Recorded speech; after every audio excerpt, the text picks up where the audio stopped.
नमस्कार। अरुणाचल समाचार में आपका स्वागत है। मैं हूं यरमता सिंह। आइए बुलेटिन में सबसे पहले देखते हैं मुख्य समाचार।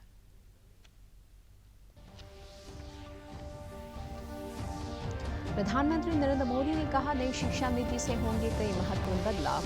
नई राष्ट्रीय शिक्षा नीति पर सम्मेलन को किया संबोधित। प्रधानमंत्री ने शिक्षा नीति के समग्र कार्यान्वयन पर दिया जोर।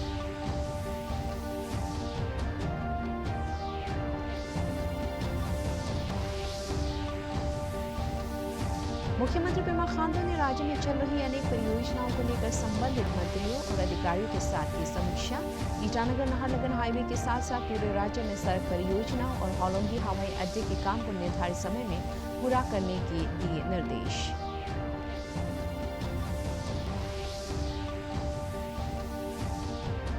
ईटानगर में कोविड-19 से स्वस्थ होकर काम पर लौटने वाले सभी 37 पुलिसकर्मियों का पुलिस अधीक्षक ने किया सम्मान। कहा, कोविड-19 महामारी के बीच जिम्मेदारी के साथ साथ सेहत का भी ध्यान रखना है।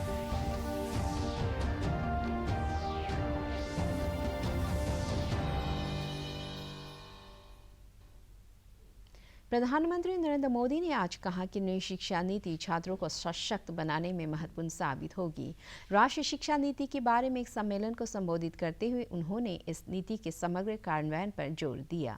प्रधानमंत्री ने कहा कि इस सम्मेलन से नई शिक्षा नीति के बारे में और अधिक जानकारी मिलेगी, जिससे इसके बेहतर कार्यान्वयन में मदद मिलेगी। शिक्षा नीति में आमूलचूल परिवर्तन की आवश्यकता का उल्लेख करते हुए प्रधानमंत्री ने कहा कि देश की शिक्षा व्यवस्था वैश्विक स्तर की होनी चाहिए। उन्होंने कहा कि नई शिक्षा नीति नए भारत के निर्माण की नींव रखेगी। प्रधानमंत्री मोदी ने कहा कि जहां एक और छात्रों और युवाओं को वैश्विक स्तर बनाए रखना है, वहीं उन्हें अपनी जड़ों को भी नहीं भूलना है। उन्होंने कहा कि क्षेत्रीय भाषाओं में शिक्षा से छोटे बच्चों को लाभ होगा।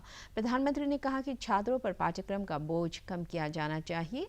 उन्होंने कहा कि छात्रों को जिज्ञासा और प्रतिबद्धता वाले जीवन के लिए प्रयास करना चाहिए।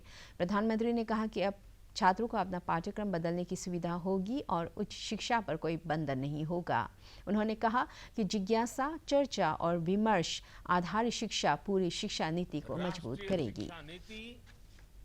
21वीं सदी के भारत की नए भारत की फाउंडेशन तैयार करने वाली है। 21वीं सदी के भारत को हमारे युवाओं और हमारे युवाओं को जिस तरह की एजुकेशन की जरूरत है, जैसी स्किल्स चाहिए, राष्ट्रीय शिक्षा नीति पर इन बातों पर विशेष फोकस है। साथियों, अभी तक जो हमारी शिक्षा व्यवस्था है, उसमें व्हाट टू थिंक, मैं बहुत जिम्मेवारी से बोल रहा हूं, व्हाट टू थिंक पर फोकस रहा है, जबकि इस शिक्षा नीति में हाउ टू थिंक, उस पर बल दिया जा रहा है। ये मैं इसलिए कह रहा हूं कि आज जिस दौर में हम, और ये दौर ऐसा है जहां इंफॉर्मेशन और कंटेंट की कोई कमी नहीं है, एक प्रकार से बाढ़ आई हुई है। हर प्रकार की जानकारी आपके मोबाइल फोन पर अवेलेबल है। जरूरी यह है कि कौन सी जानकारी हासिल करनी है, क्या पढ़ना है।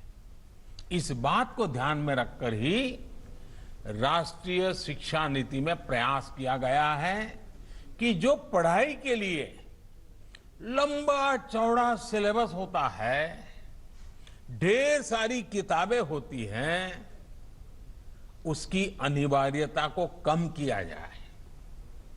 अब कोशिश ये है कि बच्चों को सीखने के लिए inquiry based, discovery based, discussion based और एनालिसिस बेस्ड तरीकों पर जोर दिया जाए। मुख्यमंत्री पेमा खांडू ने कल राज्य में चल रही अनेक परियोजनाओं को लेकर संबंधित मंत्रियों और अधिकारियों के साथ समीक्षा की। उन्होंने ईटानगर नाहरलगुन हाईवे के साथ साथ पूरे राज्य में सड़क परियोजनाओं पर उप मुख्यमंत्री चाउना मैन सहित अन्य अधिकारियों के साथ चल रहे कामों की समीक्षा की। मुख्यमंत्री ने अब तक पूरी हो चुकी सड़क परियोजनाओं की भी जानकारी ली और हाल ही में भूस्खलन और भारी बारिश और बाढ़ के कारण सड़कों को हुए नुकसान का भी जायजा लिया। उन्होंने सार्वजनिक निर्माण विभाग से राजधानी क्षेत्र ईटानगर के कई सेक्टर में सड़कों के मरम्मत का काम तुरंत कराने के निर्देश दिए। मुख्यमंत्री ने एयरपोर्ट अथॉरिटी ऑफ इंडिया के अधिकारियों के साथ हुई बैठक में होलोंगी एयरपोर्ट के काम में और तेजी लाने के निर्देश दिए। बैठक में उपस्थित राज्य पर्यटन और नागरिक उड्डयन मंत्री नकाब नालो ने भी अधिकारियों से 2022 तक परियोजना पूरा किए जाने का अनुरोध किया। मुख्यमंत्री ने एयरपोर्ट अधिकारियों को आश्वस्त किया कि राज्य सरकार उन्हें हर जरूरी सहायता उपलब्ध कराएगी। केंद्र सरकार ने 22 राज्यों और केंद्र शासित प्रदेशों के लिए कोविड-19 से संबंधित आपात कार्रवाई और स्वास्थ्य प्रणाली की तैयारियों के पैकेज की 890 करोड़ 32 लाख रुपए की दूसरी किस्त जारी कर दी है।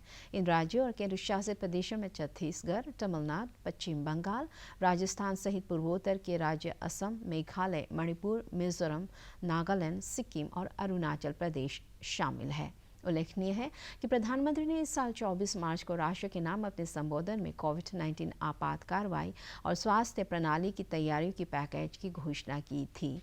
केंद्र सरकार ने देश में कोरोना वायरस के रोगियों के उपचार और चिकित्सा ढांचे को मजबूत बनाने के लिए 15,000 करोड़ रुपए का प्रावधान किया है। जारी की गई दूसरी किस्त का इस्तेमाल जांच के लिए जन स्वास्थ्य सुविधाओं के ढांचे को मजबूत बनाने के लिए किया जाएगा।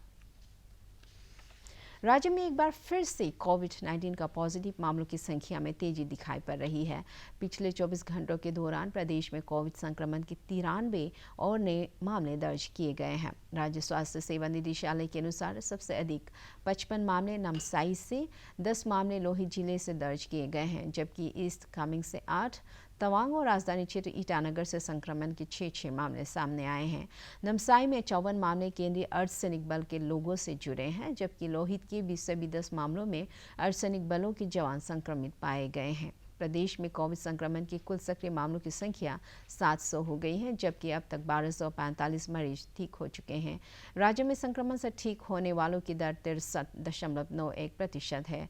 राज्य में अब तक 98,000 से ज़्यादा लोगों के सैंपल जांच के लिए लिए जा चुके हैं। देश में कोविड-19 संक्रमण से स्वस्थ होने वालों की संख्या 13.5 लाख से अधिक हो गई है। अब तक कुल 13,78,105 लोग स्वस्थ हुए हैं। पिछले 24 घंटों के दौरान 49,769 लोग ठीक हुए हैं। इसके साथ ही ठीक होने वालों की दर बढ़कर 67.98% हो गई है। केंद्रीय स्वास्थ्य और परिवार कल्याण मंत्रालय ने कहा है कि पिछले 24 घंटों के दौरान कोविड-19 संक्रमण के 62,538 नए मामलों की पुष्टि के साथ ही संक्रमित लोगों की संख्या बढ़कर 20,27,074 हो गई है। भारत में कोविड-19 के संक्रमण के बाद एक दिन में आने वाले संक्रमित लोगों की यह सबसे अधिक संख्या है। देश भर में इस संक्रमण से मरने वालों की संख्या बढ़कर 41,585 हो गई है। देश के विभिन्न जांच केंद्रों में कल तक 6,39,042 कोविड-19 के नमूनों की जांच की गई है। प्रधानमंत्री नरेंद्र मोदी ने राष्ट्रीय हथकरघा दिवस के अवसर पर देश के हथकरघा और हस्तशिल्प क्षेत्र से जुड़े सभी लोगों का अभिनंदन किया है। प्रधानमंत्री ने कहा है कि इन लोगों ने देश के प्राचीन शिल्प को जीवित रखने में महत्वपूर्ण योगदान दिया है।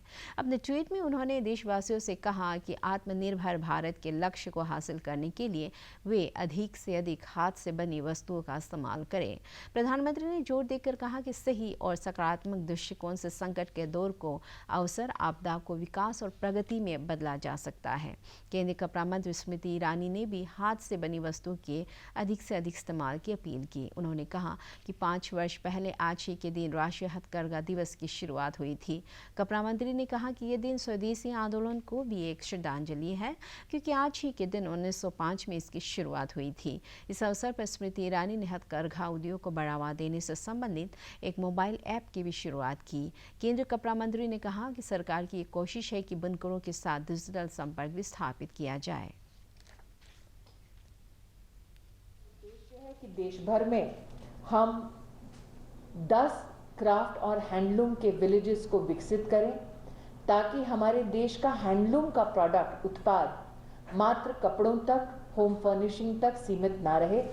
विश्व भर में इस बात की जिज्ञासा है कि हमारे बुनकर धागों के माध्यम से अपने सपनों को कैसे पिरोते हैं, how do they weave their magic. और हम चाहते हैं कि विश्व भर का और देश का पर्यटक इन विशेष क्राफ्ट और हैंडलूम विलेज में जाए, न सिर्फ बुनकर के ताने बाने को समझे, सीखे, बल्कि उसमें सहयोग देकर हमारा जो मेक इन इंडिया, आत्मनिर्भर भारत का संकल्प है, उसमें अपनी ओर से योगदान दे। इधर राष्ट्रीय हथकरघा दिवस के अवसर पर राज्यपाल डॉक्टर बी.डी. मिश्रा ने वीडियो कॉन्फ्रेंस के माध्यम से राज्य के बुनकरों, हस्तशिल्प कलाकारों, उद्यमियों और राज्य के कपड़ा और हस्तशिल्प विभाग के अधिकारियों के साथ विचार विमर्श किया। राज्यपाल ने इस दौरान हस्तशिल्प कलाकारों और उद्यमियों की परेशानियों के साथ साथ उनकी भावी योजनाओं के बारे में भी उनके सुझाव सुने।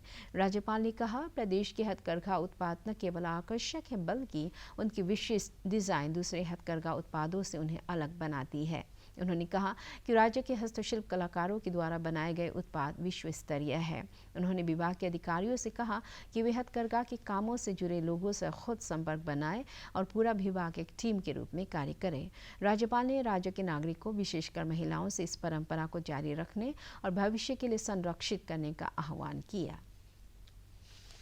ईटानगर स्थित पुलिस अधीक्षक कार्यालय में आज पुलिस अधीक्षक तुम्मे आमो ने कोविड-19 से स्वस्थ होने वाले सभी 37 पुलिसकर्मियों का काम पर लौट आने पर सम्मान किया।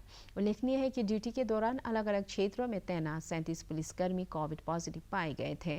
पुलिसकर्मियों के स्वस्थ होकर दोबारा काम पर लौट आने पर संतोष जाहिर करते हुए पुलिस अधीक्षक तुम्मे आमो ने कहा कि पुलिसकर्मी कोविड-19 महामारी के दौरान कोविड वॉरियर्स के तौर पर जो कार्य कर रहे हैं उसकी जितनी भी प्रशंसा की जाए वो कम है।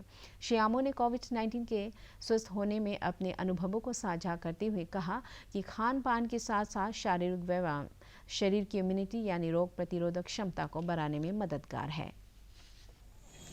इनफैक्ट पाए थे in the month of July, starting from 4 July to 21 को ज़्यादा पाया था।